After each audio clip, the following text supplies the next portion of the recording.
up first is Laurel Carter. Laurel is in her last semester of the part-time MBA program at Boston College. She has been working in the BC Athletic Marketing Department for almost 4 years now, following a year as the assistant ski coach. The New England native grew up in Vermont and loves being outdoors, especially skiing with her family. She attended her first 2 years of high school at Milton Academy outside of Boston, before moving to northern Vermont to attend a ski academy. After high school, she took 3 years off to focus on her passion, alpine ski racing, where she had the opportunity to travel around the world and see much of Europe. She then earned a BA in psychology at Williams College before moving to Boston. Here's Laura with her talk, Confidence and Athletic Deciding Factor. Let's welcome Laura.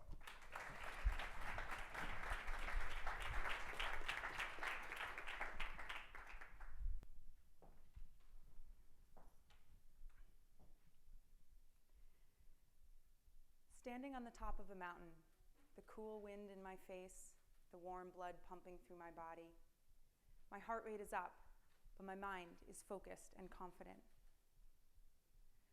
My breathing is steady, my body is ready, anticipating what is to come and knowing the success that I am capable of.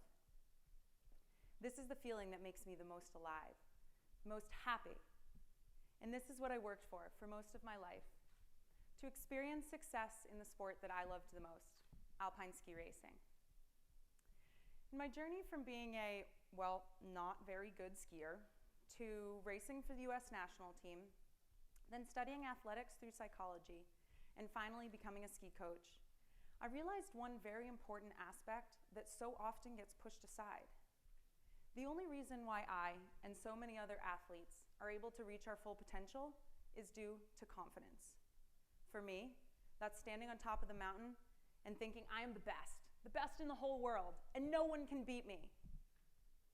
Today, I will share with you the importance of this confidence and how it allows athletes to reach their full capability. My junior year in high school, I decided to attend a ski academy, Burke Mountain Academy.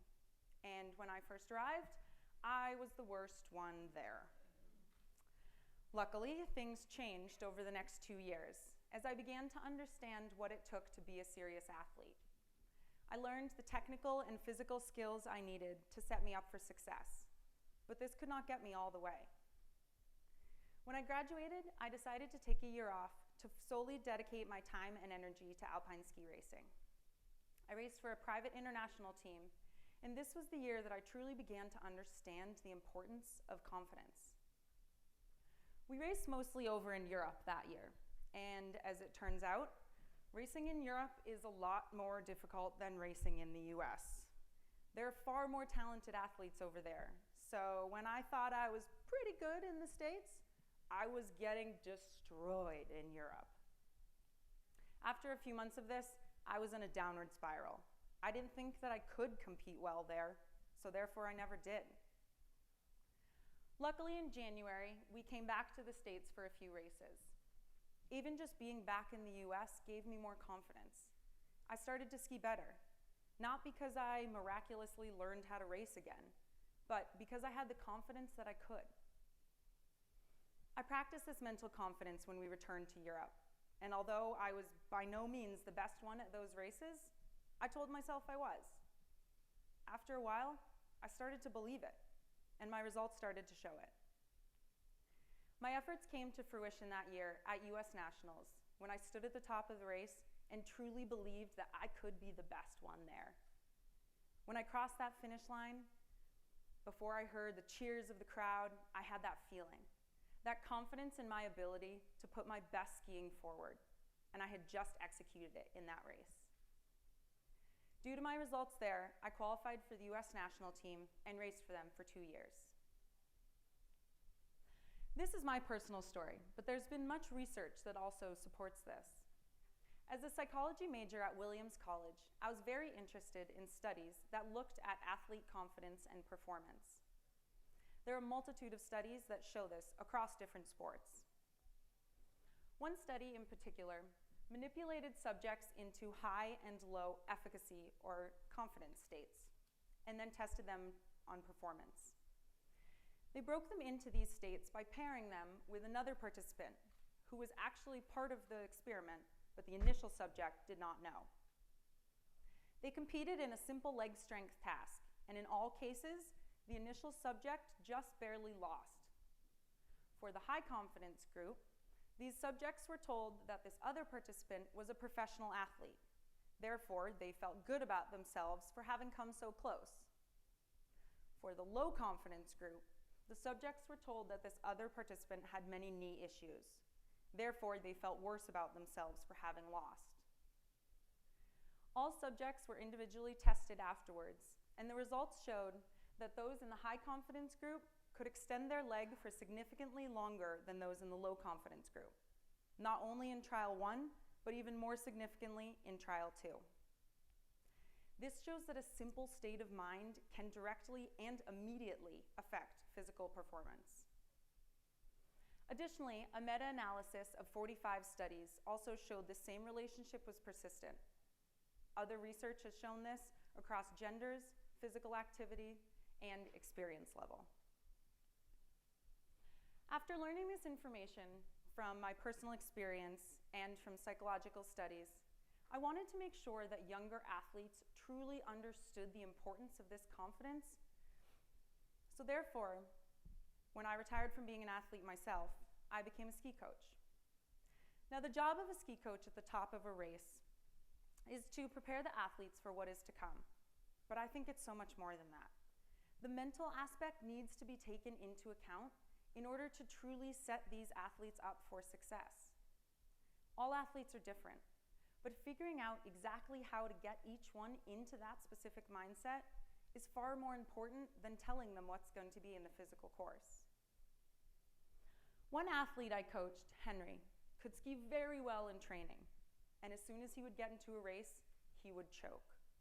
He didn't believe that he could compete well, so therefore never did. His lack of confidence would make him freeze. All of that training would go right out the window.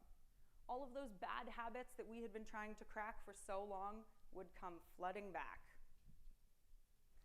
To combat this, we toned everything down for Henry on race day. We created an atmosphere similar to that of training, where he was comfortable, where he was confident. This made a world of a difference. Instantly, he started skiing much better and had his best result of the year thus far. Right after the race, Henry came to find the coaches, and seeing him was like seeing a new person. His body posture was full of confidence. He had an air of enthusiasm, and his smile was contagious. He hadn't won that race, but he was finally elated to have been able to break through that barrier and put his best skiing forward in a race situation. I've seen many other athletes go through this same transformation as well.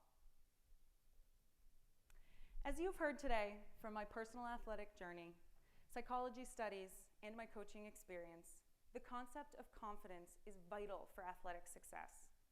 So much time and energy is spent on the technical, tactical, and physical aspects, but more time needs to be focused on this mental confidence in order to allow athletes to truly succeed.